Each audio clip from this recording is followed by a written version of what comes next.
Welcome, everybody, to Broadcast Team Alpha, where we bring you cutting-edge conversations while exploring the quantum possibilities. And we are so going to do it again tonight with our amazing guest. But before we get started, Augie will tell you shortly about our guest. I want to thank you. As always, thank you for being here. Thank you for the lively chat that goes on. Thank you for your loving and generous super chats. Augie's like a little boy at Christmas. When they happen, he gets all excited. So we love when that happens. Yes. And I just want to remind you, if you would like to come create, evoke some changes in the world, we invite you to join us on Sundays at 2 p.m. for the Mastermind Connection. We get together with some of the most incredible, beautiful, loving people, and we create intentions for the changes that we want to see happening in the world. If you would like to join us, just send us an email to mastermind connection, all one word, @gmail.com. Augie will send you the Zoom link and you can come see how you like it. And if you like it, you're welcome to join us every week. And then at the 3 o'clock hour, we have an open discussion about some of the most fascinating topics that I've heard of, that I hadn't heard of in a long time. So Augie, without any further ado, will you please tell us about our amazing guest? Yes, I will. We have Elena Danaan returning to Broadcast Team Alpha.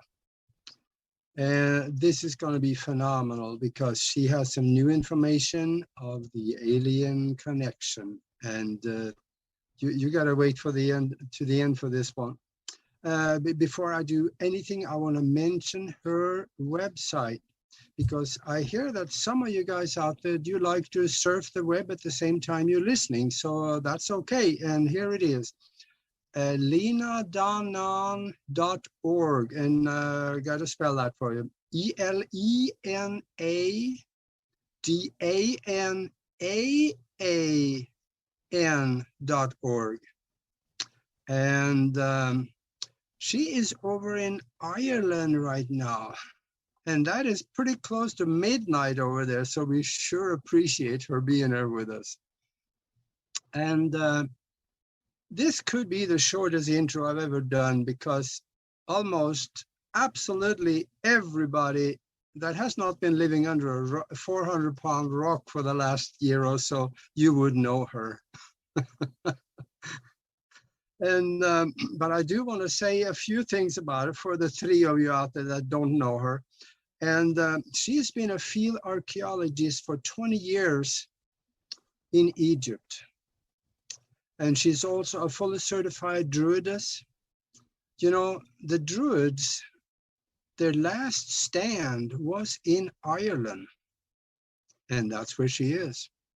That's where all the information ended up. And everybody is told that the Druids went away, but they didn't. They went underground. Yeah. So there's a lot of good information there. And she is an experienced shaman and an extraterrestrial contact and a funnel for messages from our friends in space. The major cause is to help humanity to take back their sovereignty from millennia of alien occupation. Yes, the aliens have been here a long time, and they have had a finger in the development of society from a long time ago. So I also, on her website, and you got to go there and look at this, there's so much interesting stuff. She has 4 books listed on there, and she just told us that she's writing another one that will soon be out. And I want to mention the title of those races, especially one that caught my eye, and that is Alien Races. Another one is a book called We Will Never Let You Down, and that is the extraterrestrial promise to us. Now that makes me feel good. Also, she has a book called Resilience Beyond the Impossible. And that just might refer to us. And also, the Chandra series. That is 2 books of that have a real close look because there's good stuff in it. So with that, Elena, welcome back to Broadcast Team Alpha. Welcome, Elena. Thank you for having me. I'm very happy to be back with you, lovely people, Nori and Aggie, and that's going to be fun. Thank you. Yes. So great.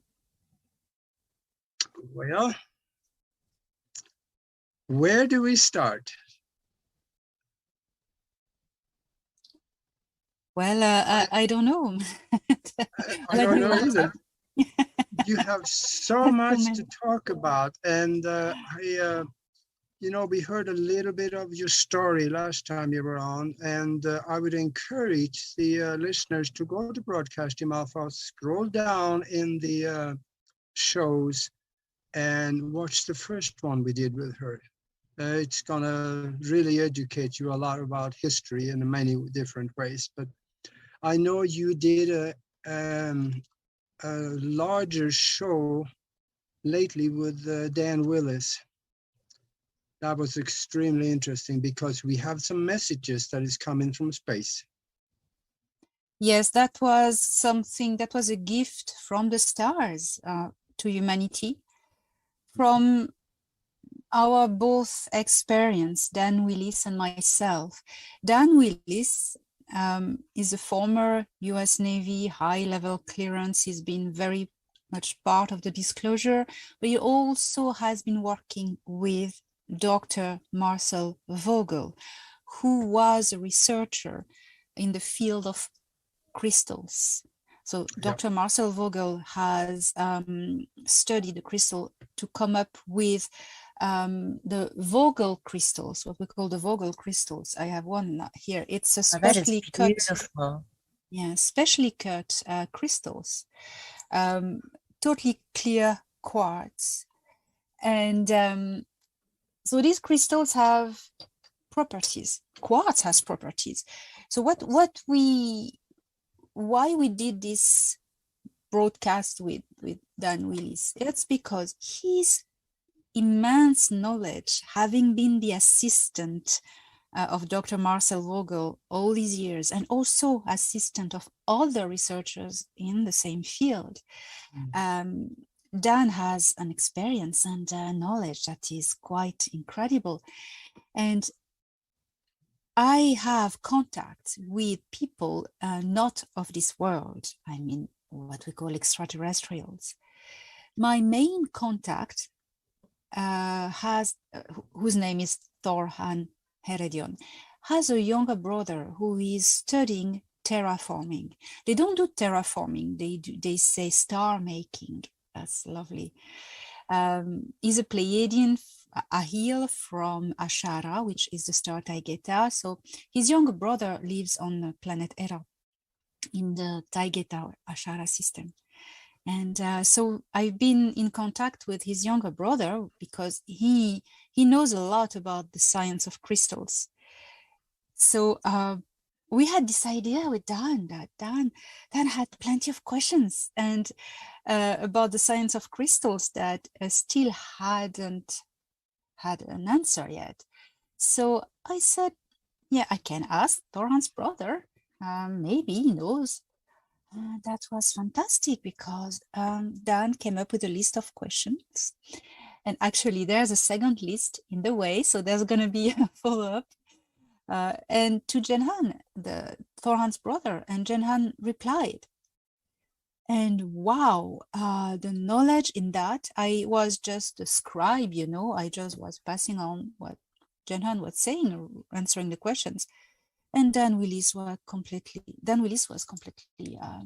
impressed because it was answering all the questions, not only matching everything about the researchers of Marcel Vogel, but as well completing the knowledge by questions, going the extra step regarding some points. So we decided to make a show with all of this knowledge, put in common, and offer it to Earth and teach them,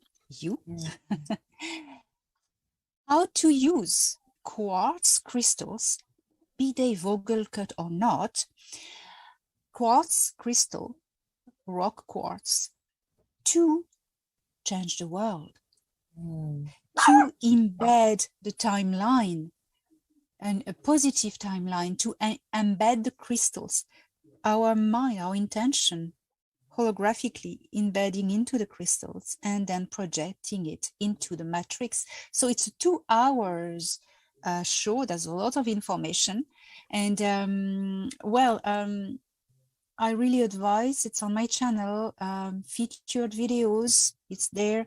I really recommend. We had a quota to reach, which was 9,000 people, but we got only 1,800 watching.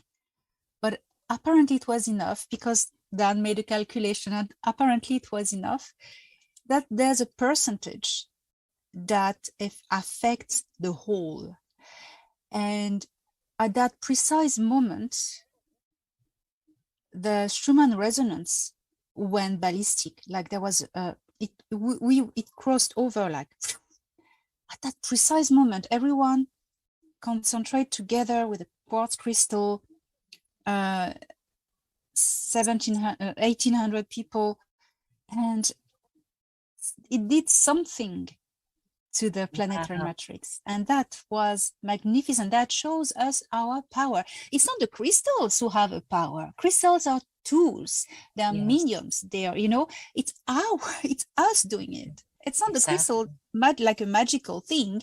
No, it's us using an amplifier, a bridge, which is a quartz crystal. It's a tool. It's like a natural technology, and that we have the power. And everyone could see that, and this has been mind-blowing. So I recommend it. Amazing. That is fascinating. And is there a way to, forgive me, I don't have a lot of knowledge about these particular quartz. Is there a way to obtain any of them or to purchase them? Or?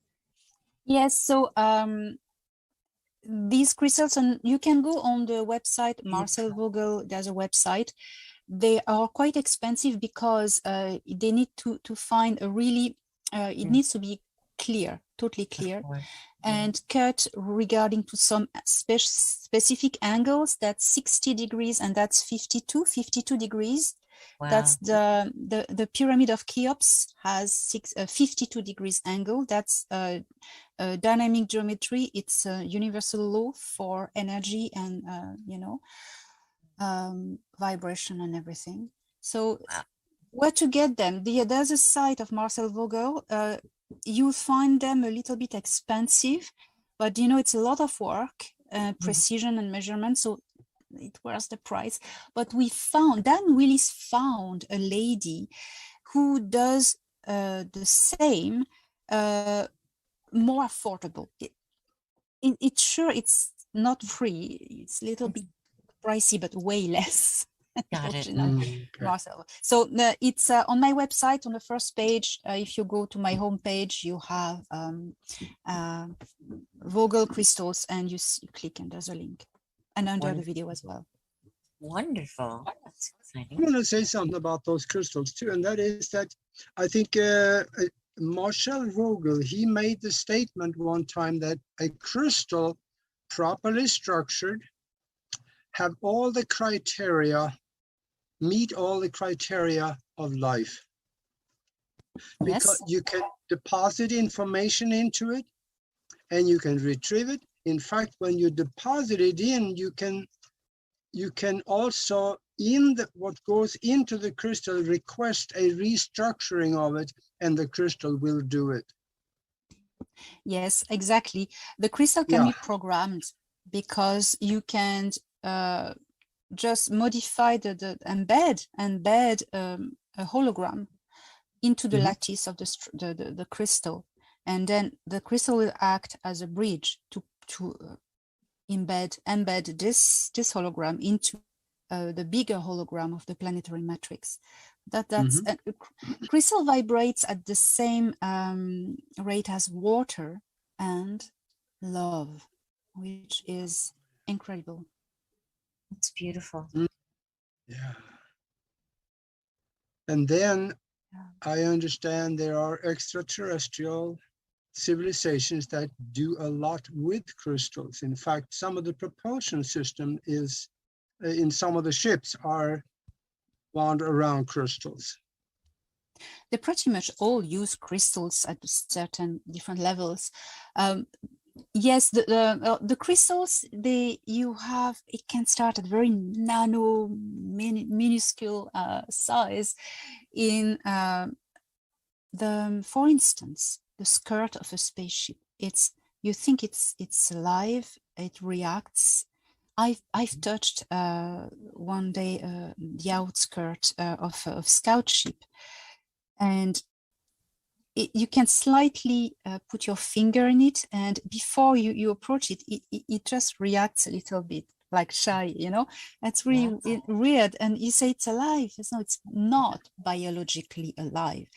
It's a material made with different things, and the main component is micro nano crystals, because crystals are a matter, an element in the universe that is able to embed intelligence. So artificial intelligence in the case of a spaceship, you know. So that was very interesting. Then you have also at a very tiny level, but a little bit bigger, you have the medbeds, for instance, this technology, who uses crystals as well, because crystals are able to bridge frequencies and work with holographic structures. For instance, you have a damaged arm, and you're going to lie in a medbed, and these medbeds and under or around that, there are some elements filled with tiny crystals, and sound frequency specifically are going to be sent, that are going to interact and activate these crystals, and you have these crystals will bridge your damaged tissues with a new hologram that is going to be projected, and that will embed your body. And as Jen Han said, the universe tends towards perfection, so the damaged tissues will morph into the more balanced and better tissues. And the crystals will bridge that, the two holograms. They like a glue. It works a bit like this. So that's the tiny levels. And then you have crystals who can be used in the propulsion systems to store frill, the energy from the void. So they can be stored in there, and also they can be generators as well. They can be used as generators as well. And then you have different sizes. It can be towards very, very big crystals that can be generators, and that occurs in some pyramidal big structures that they call generators. You have crystals as well. I had a shock when I met a new new civilizations that arrived in our star system in October 2021, the Cedars, the Intergalactic Confederation. So the Intergalactic Confederation is a huge structure, and they have a cell which are 24 cultures who have decided to serve the purpose of spreading life. So they are the 24 Cedars of part of the Intergalactic Confederation. So these 24 cultures in a fleet, representatives of them, of course, arrived in our star system for many reasons that I can develop later. But what I want to say is that I've been invited on board one of the motherships in October. Wow. And my shock was because the ship looked organic. It was big saucer shape, mothership, like enormous, huge. And you approach and you see smaller structures suddenly, and they are very organic. So we went in, and it was like entering a womb, honestly. And inside there were crystals everywhere. That what shocked me. It was the walls, the ceilings, everything. It was clusters of crystals everywhere. I went, that's surprising because you expect to see a super extreme futuristic, like neat metallic glass stuff. And not at all. It's very organic and crystalline, and you go like, wow. And I was explained that crystals are bridges, and these people in occupying these ships belong to different densities, and crystals have this ability to be solid in many densities at the same time. So they are bridging all the densities that everyone can live together with, although they are from different densities. That was an amazing discovery. And all this knowledge matches with what Marcel Vogel found out as well. So it's exciting.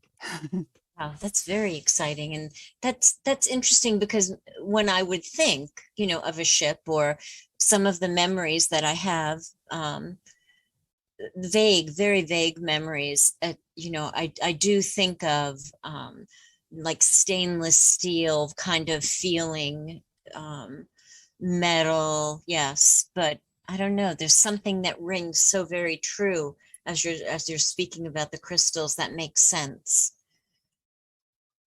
Yes, and Yeah, exactly. When you feel it, you understand that it makes sense. Yes. and the people on that ship, the extraterrestrial beings on that ship, were they like us? Did they look like us? Were they a lot taller, smaller, or did they have helpers, which is usually the greys, small greys, or how was it on the ship? What was a pure wonderment is that there were different races. I've seen 6 of them until now. They looked like the root races of all the races in our galaxy. I know many races in our galaxy, Nataru, the Milky Way, are originally from here, most of them. But there are some inputs from other galaxies brought by the seeders. And it was like seeing ancestral races of, for instance, the feline people, some greys. There were some small greys. There were different types of humans, and there was one. He was a reptilian, but I cannot describe. For those who saw Star Trek, for instance, Deep Space Nine, which is a fabulous disclosure about the Nine. Yeah. Deep Space Nine. I recommend everyone to watch Deep Space Nine. Anyway, there's a character whose name is Quark. He is a Ferengi. And so for those who know Quark the Ferengi, he's very famous. Everyone loves him. He's a bit cheeky if you watch this Deep Space Nine. Yeah, well, big ears. The same, big ears on. Yeah, oh my God, I love him. But same, but tall, like maybe 1 meter 1.80 m, something like that. And so then you see that Star Trek is kind of, there's a lot of disclosure in that. Anyway, all these races, the most magnificent, of course, that I responded to being a human myself were the human ones, especially those named the Alteans. The Altean from Altea. They are super tall, like more than 2 meters. And they are white. They have white creamy hair, magnificent slanted eyes, like, imagine a Japanese feature, very beautiful, but with blue eyes. Wow. And white hair. Imagine the beauty. Slender, magnificent. So these ones, they had different articulations in in their arm. The elbow is a bit higher, so this part is longer in proportions. That was weird, but I noticed that. Yes. And 2 different blonde races. You could notice there were 2 different types. And I saw small gray. It was very gentle. but a species of grays, well, a race of grays, sorry, I never seen here in Nataru, never been shown. The difference is he had, of course, big eyes, but the eyes were extremely narrow. They were nearly touching and nearly vertical, like this, Wow. and nearly touching. That was interesting. So these are the people I saw there. Beautiful. What was their race called with the almost vertical eyes? I don't know yet. Oh no, you don't know yet. Okay. I'm waiting for informations because I'm putting all these races in my book, and I've been promised to have another contact and been told more. So I'm waiting. So is this a new book that you're going to be publishing soon? Yeah. Yes. So I've told all these encounters in details and others. I'm waiting for more contact. So they never say when it will happen. It just happens. So I can wait months sometimes, or sometimes it's very quick. I don't know. So I'm waiting for complementary knowledge about these races. I can't wait. They said they would. I'm writing about all these things. Well, that's exciting. I think most people by now have figured it out that Darwin wasn't all that right. And he talked about us coming from, monkeys and whatever else that may have brought us up to where we are. But we know that the Anunnaki did create someone they called man. The first one was Lulu. It wasn't Adam, there was Lulu. But there was things before there. And there are things later. There are seedings from space that builds in the missing part that people call the missing link. And I would love to have you talk about this, because science doesn't know where we come from.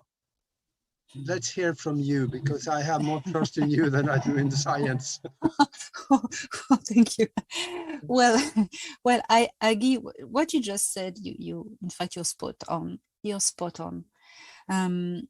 Yes, the Anunnaki came at one stage in the evolution of man on Earth, but they weren't the first to interact.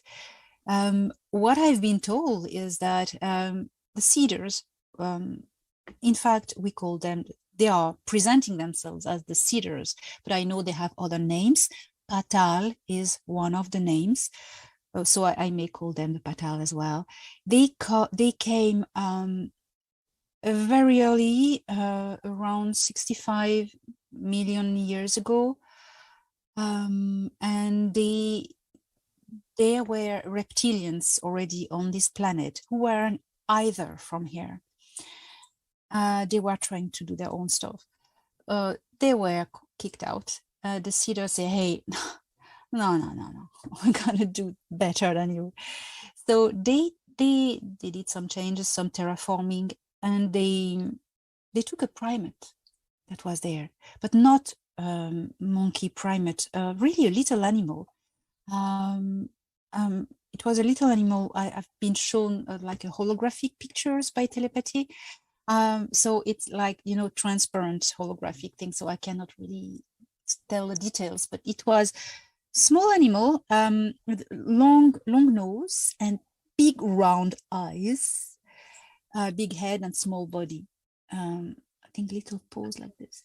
That's what I saw. They took this animal because it had all the potential to embed a genetic experiment. Because when you want to create some races genetically, you need a support, a base, a creature to start with, and then you modify this creature progressively. It takes time. The thing is, they because they work for the universe, they work for source, they do that by respecting the laws of evolution. So they implant some DNA, and they just leave it and see how it grows in the environment. They let it strive and find their ways and learn, and times to times they come back. the seeders, and they improve, or they put a new genome in them, and a new molecule. That's how they do. So they have came up with, developed a primary hominid that would have never developed if the things had been left like this. Okay. So it was a small hominid. I've been told the lifespan was around 20 years at the most. And they had dark skin, very dark. They were the first humans. The Anunnaki came. And they thought they would use these primitive humans as slaves, and they start to modify them. That's when the Anunnaki did that. And they discovered, they discovered that, oh my God, but these ones, see what's inside. Could it be, are they still around and we look at them as maybe the pygmies? That could be. You know, that's a good point. That's a good point. Yeah, because they're about 4.5 foot tall, all of them. Oh my God, yes. They were absolutely humans. Yeah. They would absolutely look like this. Good point. Yeah. I thought so. Yeah. And then we have the little 11 inches long, perfect human skeleton that was found in Antarctica about 4 years, and I'm sure you heard about that. Yes, that was yes. Fossilized inside of a stone that broke open, and there he was. Yes, so that must have been, you know, a stage in the experiment. Yes, interesting, isn't it? So the seeders, then, they've been here a very long time. Are they still watching us and kind of maybe nudging us in certain directions if we look like we're going to go off the cliff? That's exactly what they do. They've been coming and going. They left outposts on Earth and in our solar system. So there's always been a permanent outpost who's still here. It's on Ganymede, one of the moons of Jupiter. They have a big outpost there, the main outpost, but they have one in the Himalayas. That's, I know this one I know of. I haven't been told of other ones on Earth. Maybe, but these ones I haven't been told. Maybe there's only the Himalaya ones. Atlantis was their creation, and then many other colonies came. Yeah, and they watch, they look after civilizations they develop. They are creators of civilizations. They develop life. They work for evolution, and they love to populate all the star systems and galaxies with as many creatures as they want. They want life to develop. That's what they do. That's what they do. And they come times to watch their creation. And they're back. They're here in the star system now again. So, Elena, what do you make of people capturing ships on their iPhones now? I mean, there's such a plethora all of a sudden, not really sudden. We've been waiting, how many years for this, right? But all of a sudden, people are, capturing shots of ships and having contact. And where are we on the trajectory? That's what I'd been told in October 2021, and that I told to the world. I told to Michael Sala, we made a video about that. He's always the first to know. Now that we've won this war, things are to be fixed on Earth, but humans fix human things. The extraterrestrials have removed the extraterrestrial threat from our star system, Greys and reptilians. Now it's up to humans to finish the work, to finish the work on Earth with their own human demons. Anyway, well, the Intergalactic Confederation came back to be there for this moment of victory for so long. I think it's for the whole history of humanity. This is the first time, very first time, humanity of Earth stands up free, breaks their chains. And that's historical. Finally, they're doing it. And the Cedars came back for that. So what they do, they oversee the development of the civilizations. They start up, and then you have other civilizations who are locals, like galactic organizations, who are going to take care of the development of defending and protecting the cultures that the Cedars above them have created and developed. So there's the Galactic Federation is one of these organizations. They work for the Cedars.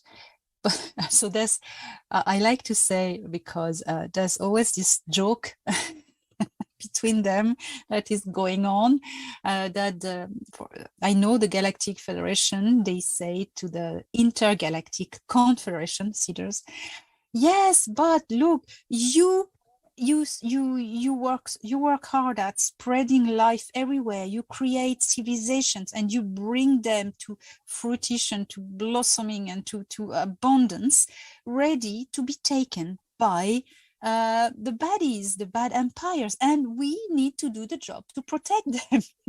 To stop doing that, stop creating civilizations, because we are. So that's the joke. That's funny. I love it. But that makes me laugh. Speaking of that, the extraterrestrials must have a sense of humor too, then. Of course. Yeah. I don't think reptilians have. Reptilians and greys don't have a sense of, human laughter is the proper of human.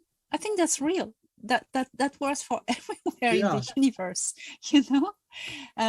Yes, they have humor. Probably would understand a good joke. That's a thing as well. They have their own humor, and each culture has their own ways of humor. I know Thorhan doesn't get most of the jokes I say, and laugh about something that doesn't make me laugh, things like that. But they have their own jokes. Sure. Yeah. Now they are coming here for a reason. In fact, with strong telescopes, you can see them in orbit around the moon. They're there all the time. Yes. And that is probably some of the ones that is here waiting for something. Is that first contact? I realize that I haven't totally replied to Nori's question, and which goes with yours. Why are we seeing all these ships now? Because they came up with a plan. So now that the Intergalactic Confederation is here, they set up an agenda of disclosure together with the Galactic Federation of Worlds and the Earth Alliance. So everyone has a role to play. The task of the Earth Alliance is to disclose documents and disclose things from the past and technology on Earth. And the task and the work of the Galactic Federation of Worlds and the Cedars is to show their ships more and more in our skies. Before, when you were seeing a spaceship, you wouldn't know if it was good or bad, Now it's only positive because the bad ones are gone, So now I've said that, back in October or November 2021, you're going to see more and more ships in the sky, and it's going to get more and more to slowly get people to get used to the idea of the existence of extraterrestrial life. So that's why people start to see more and more ships. And also, the secret space programs, the US Navy, now the US Air Force, and the Artemis Accords all over the world also have fleets of spaceships, and they're showing them as well, all the TR-3Bs, etc.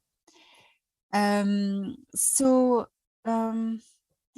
that thing, I hope that answers the question.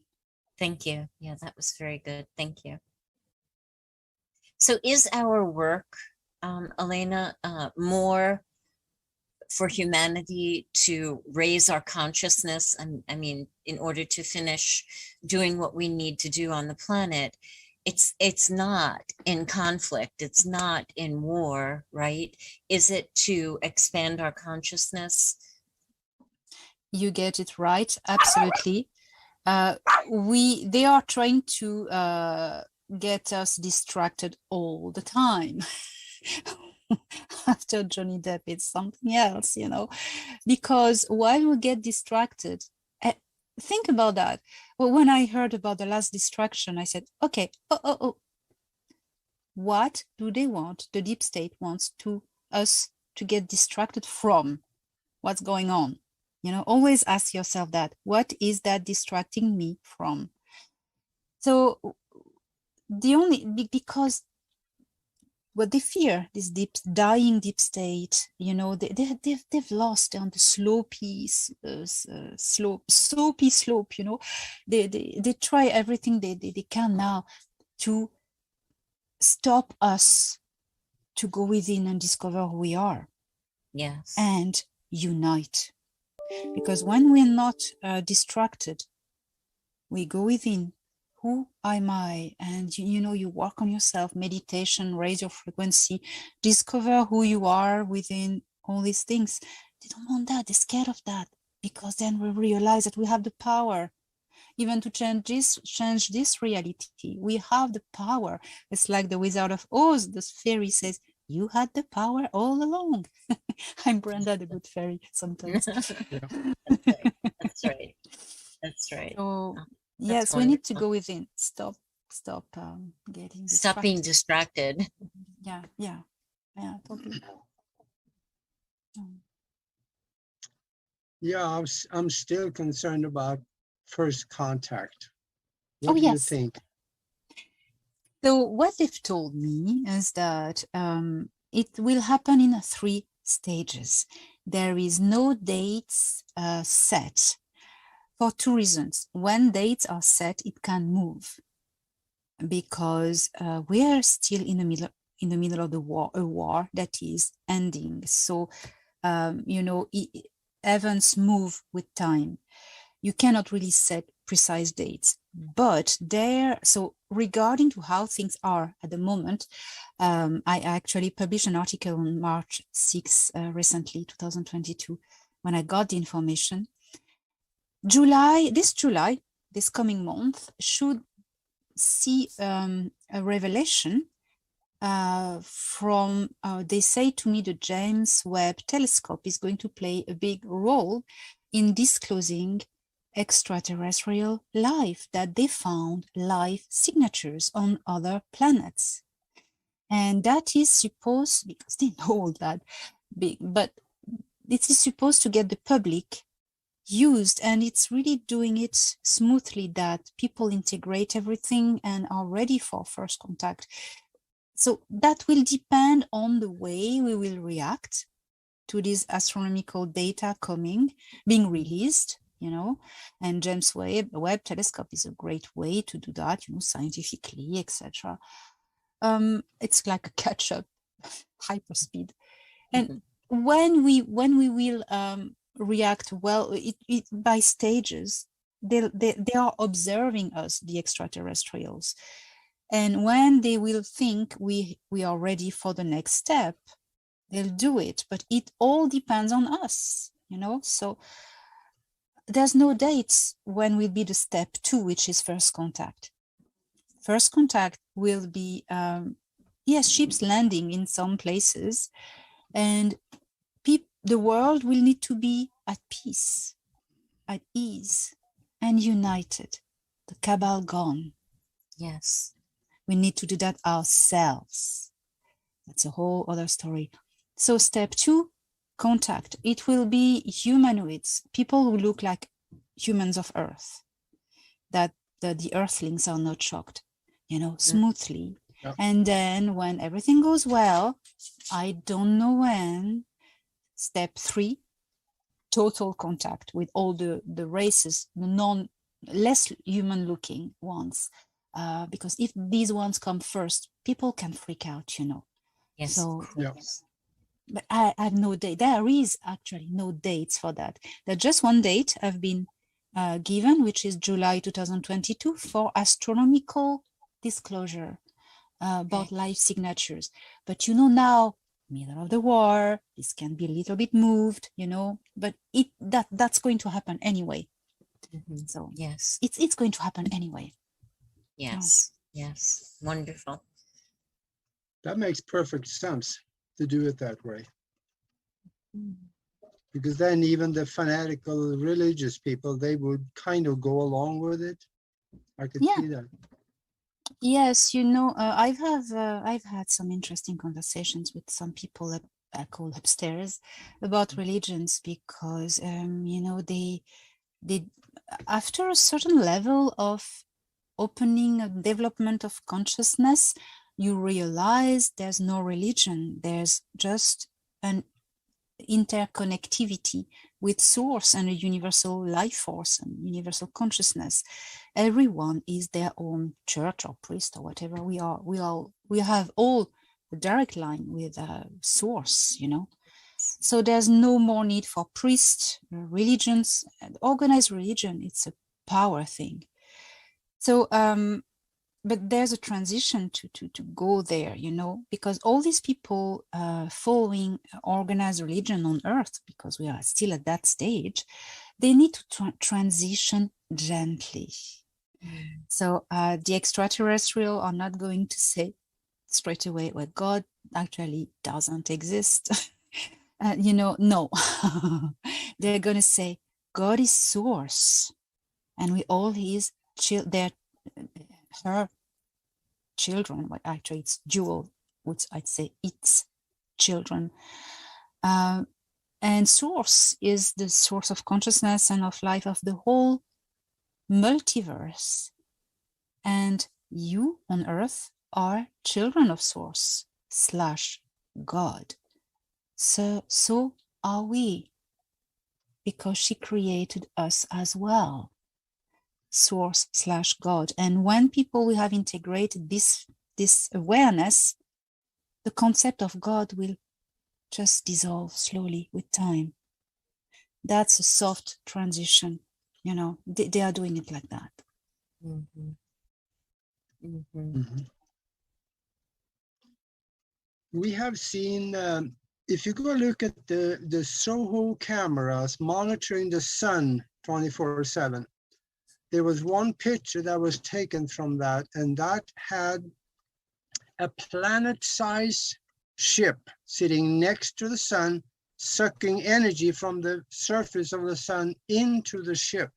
The ship was round and it was slightly bigger than Earth. So Yes, who was that's that? can be a lot of people. That's extraordinary because there's many cultures who have ships like this. It's ships, it's not planets.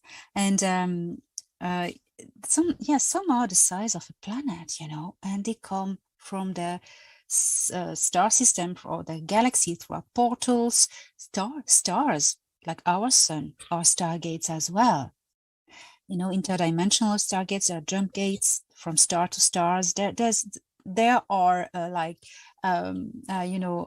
motorways galaxy like this with stargates.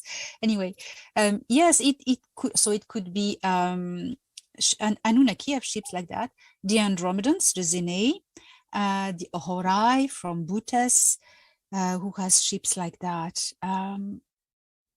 Others, I don't have the names now in my head, but I know Zene from an Andromeda constellation, Titawin, Horai from Butes, and there's one Anunnaki ship that is actually here as well. But they are spherical and huge. Yes, so I don't know, can be either of these, yeah, or others even. Have they told you much about their technologies?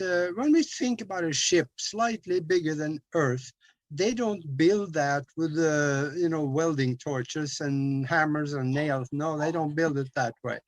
how do they build something like this? Do they think it into existence, or does it come from maybe the quantum into the physical? In our quantum, you can create anything and then bring it in here, or have they said anything about things like that? I know a little, so that I can share. I know there are different levels of technology of advancement with these people. So sometimes you can have a mothership made like this, these spheres, and they have scout ships which are more physical.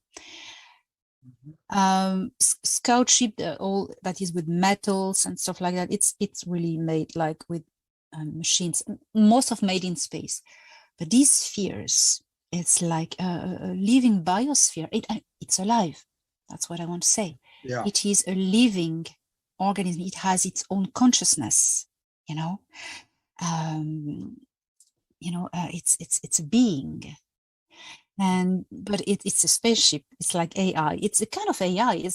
I was speaking earlier on about the little scout ship I could touch the skin, and it has AI embedded. That's the same thing, the size of a big sphere, and that is a living organism, sentient being, artificial sentient being, and inside it contains. So it's a bubble. The people don't live on it because, of course, when you travel deep space, you don't live outside of the ship, it's inside. So it's like, and it's a whole inner planet inside with different levels, and they can shift densities. So usually these people who build these things are from a higher density. They've evolved already of a much higher level of technology and consciousness, because consciousness is embedded in the making of these ships who are made in space. Yeah. Boy, we have a lot to learn. Oh yes, it's exciting. It's exciting. Who is at, I know it's a dumb question, but who's at the top of the food chain, so to speak? We're way down here in the basement. Maybe above us, there's some extraterrestrials and somebody is above them. And how high does it go in conscious evolution? If you talk to a religious person, they're going to say God's up there, or the seeders, maybe, are they maybe the ones that is in the physical existence anyway, maybe up there? How do you see that? That's a great question. By the way, there's never any dumb questions. There's only questions, because when you ask something, it's that you need to know, you want to know. So it's never dumb to want to know. So anyway, yes. So our civilization, the civilization on Earth is level 2 transitioning 3 regarding to their prime directive, means we are in the process of having interstellar civilian interaction. There are many cultures like this. So that's one stage. There are stages under that. But let's say that's our basement. So technologically and consciously speaking, because, when everything goes well, and you're not disturbed like on Earth by predators coming from outer space, technology and consciousness evolves at the same rate. So that's going to be the levels, technology and consciousness. And at the end, the more we approach the end, technology and consciousness merges, and technology becomes alive, and it makes one. It's life wins all the time. It's always anyway. Yes, it is.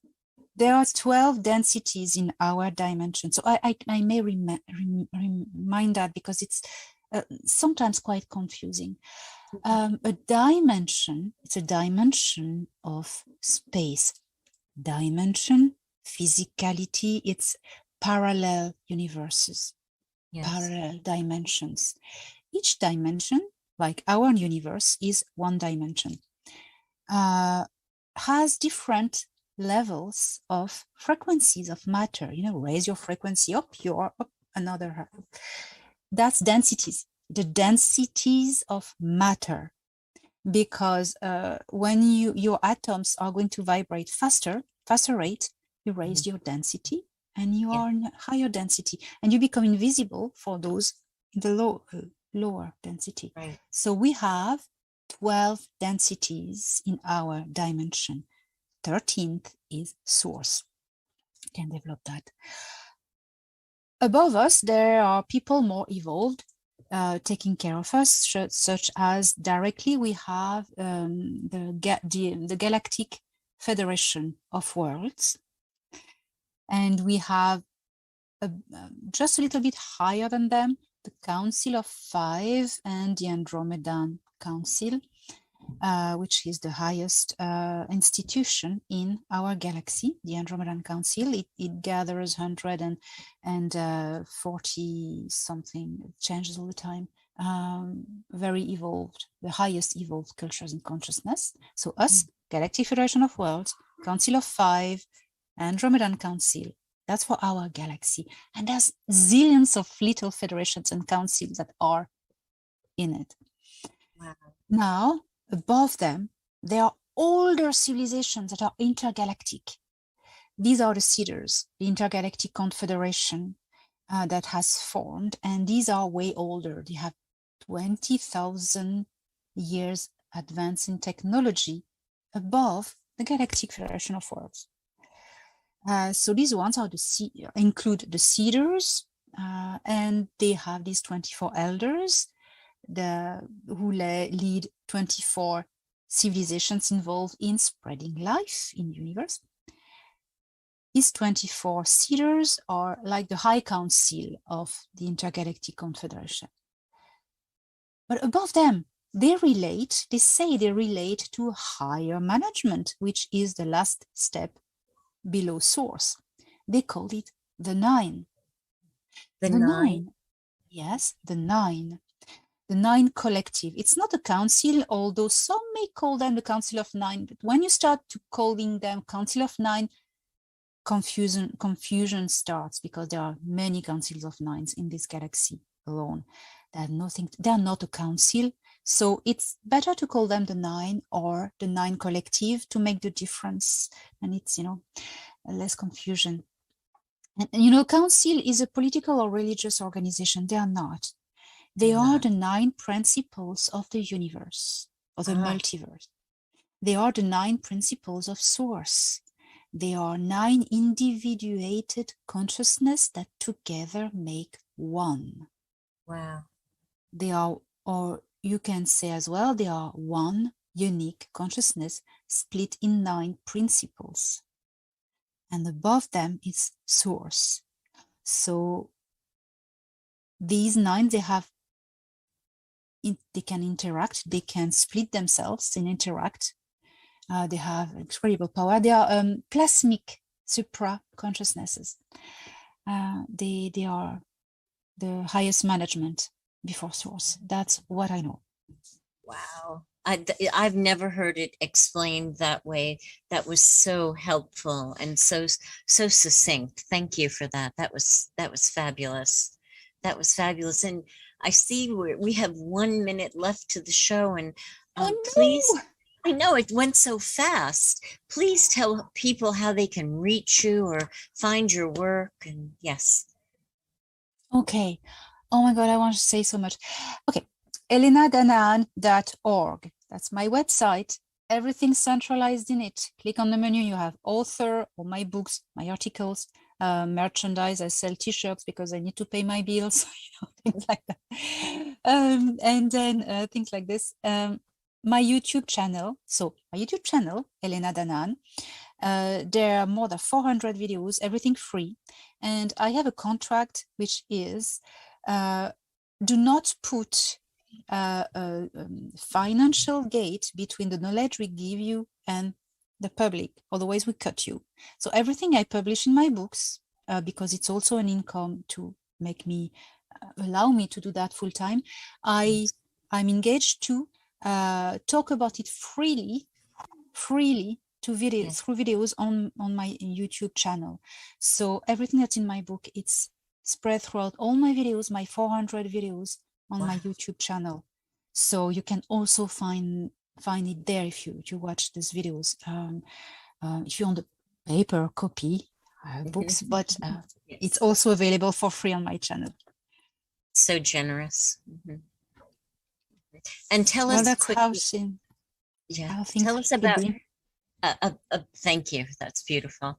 About your books, because. So I have them there actually. So the first one I wrote in 2020, December. Well, no, in fact, from January to July 2020, I wrote this one, A Gift from the Stars, Guide of Alien Races. I draw as well, so I could draw on. It's a story of my abductions when I was a child, and all is there. I want just to tell my story, and then I was given the knowledge to. There's a repertoire of more than 100 alien races who are interacting with Earth, so all documented with drawings. You know, it's fabulous. So that's this one. And then I wrote later on, because things were keeping on happening, and this one is extremely important. We will never let you down.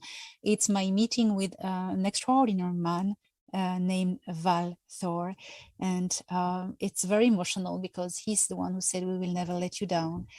There's a forward from Laura Eisenhower. We became so good friends after that because of, you know, her family and all the exopolitical things that have happened in these last 2 years, my encounters and life upstairs, you know, there's a life, everyday life.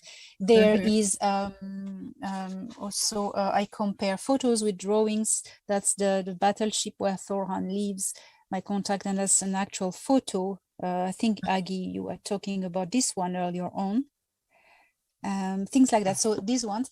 And then I wrote a sci-fi novel because I have a bit of fun, Resilience, which has actually the data from all these races. So that's for fun and romantic love stories. Oh, yay. Yeah, that's for girls. That's a girly version. And I also write novels in French, fantasy novels for young adults. So that's another thing. Yes. That's me. Well, we just can't thank you enough for being here with us, and I hope you'll come back because this hour went way too quickly. Oh my God, yes, too quickly. We need to do this again. I love that. Yes. Augie, would you like to? Where are some of the other places on Gaia, maybe, and places they can see you also? Have you gotten there yet? I have Rumble, but I have a Rumble channel as well. No, the Gaia, they contacted me, but it just didn't go forward. Okay, not yet. But I'm in plenty of other channels. Everyone interviewing me, so I'm a bit everywhere. Everywhere, yeah. Well, we sure thank you for being with us. It's got to be midnight your time now. Thank you so much. Thank you so much. Okay. Augie, do you want to ask? Do you want to ask Elena your favorite question? Oh yes. If you could talk to the whole world and the world was listening, what would you tell them? Do not lose hope. Hope is the fuel for victory. Hope is the only way forward. That's what the Dark Ones want to take away from you. Hope. Your worst enemy is fear. Your only enemy actually is fear. Keep hope. Never lose hope. And that goes right around and right along with your book, We Will Never Let You Down. Indeed. Yeah. Thank you so much, Elena. Thank you. Thank you very much. Thank you. Thanks, Augie. Thanks, Mac. Thank you, everybody. We'll see you next time.